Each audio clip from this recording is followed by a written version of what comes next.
Today is February 20th, 2021, and in this video, I do have some rather unfortunate news.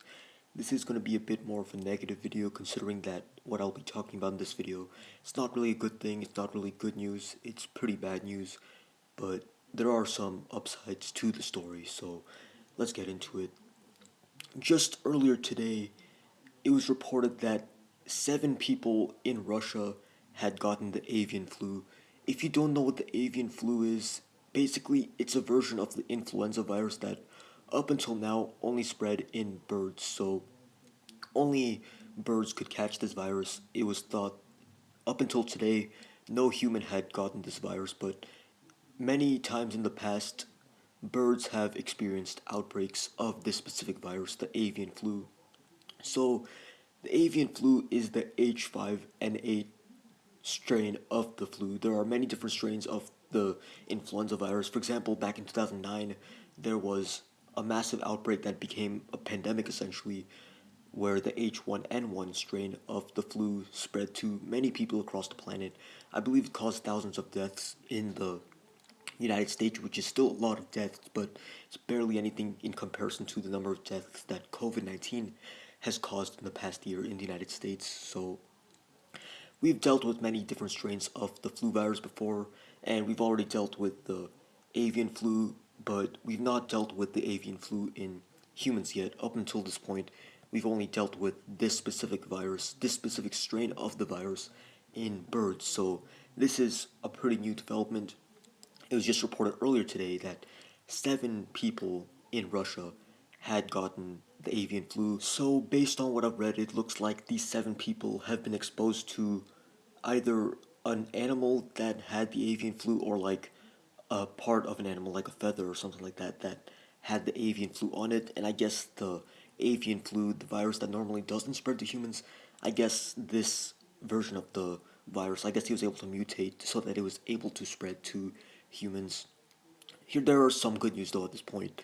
As of now, it seems like the virus cannot spread from human to human. It can only spread from birds to humans, but a human cannot spread it to another human. That's what it looks like at this point.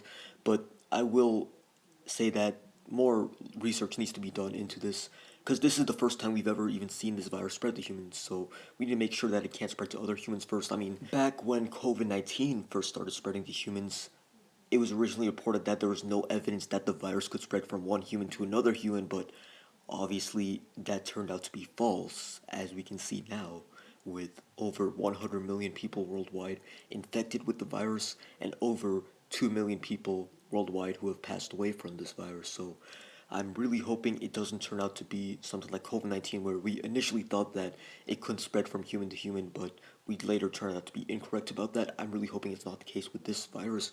But also, the other good news is that even if it turns out that this virus can spread from person to person, we do have some background knowledge of this virus. It isn't a completely new virus. It's a virus that we've dealt with in the past. It's just that in the past we only dealt with outbreaks of this virus specifically in birds, but now it's spreading to humans.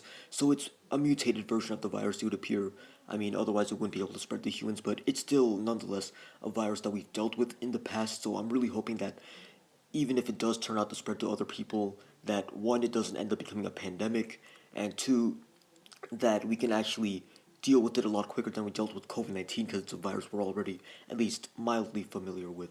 I was initially going to make today's video about the updated COVID-19 numbers, as in how much COVID-19 has spread across the planet and in the United States in the last few weeks, because I haven't made one of those videos in quite a while. So I was going to make a video about that today. I guess I'm going to have to move that to tomorrow, because I thought that the news about the avian flu appearing in 7 humans, I thought that that was worth talking about in today's video. I would like to clarify that the avian flu, aka the H5N8 virus, it's specifically a version of the influenza A virus. So within the influenza virus, there's many different types of it. Influenza A is one of the types, and then there's also influenza B, C, or D. But influenza A specifically is the kind of virus that we're dealing with in avian flu, in H5N8. And all the different kinds of viruses that you can call with H's and N's, like H5N8, H1N1, those kinds of viruses are all influenza A types of influenza viruses. So the 2009 flu pandemic I talked about earlier, that was H1N1, which means that it was an influenza A kind of virus. It isn't the first time that we've had an influenza A kind of virus spread to humans, not even close. There was the 2009 flu pandemic I talked about just now, but there's also the Hong Kong flu that spread in 1968. That was H3N2. There's also the 1918 flu pandemic. That's the one that killed up to 100 million people. It killed a large amount of people across the planet, way more than even the number of people that COVID killed in all likelihood. And that was also a case of the H1N1 virus. So we've dealt with influenza type A viruses before, and we've even dealt with the H5N8 viruses before, but not in humans, just in birds specifically. But this is a virus that we've dealt with before, and we've dealt with these sorts of viruses before. That's why I don't think that it's worth getting as worried about this virus specifically as we've been worried about COVID-19, because COVID-19, it was a completely new virus. It was somewhat related to the SARS virus that spread back in like 2003, but even then, we didn't even have a vaccine for SARS, so it wasn't really something we knew how to deal with. We got lucky with SARS in that it only spread to a small number of people and that it didn't spread easily, but we didn't get as lucky with COVID-19 because now that's spread to over 100 million people worldwide. But hopefully, this virus is something we can deal with. I think we really need to tackle it early on before it becomes really bad, before it gets out of hand.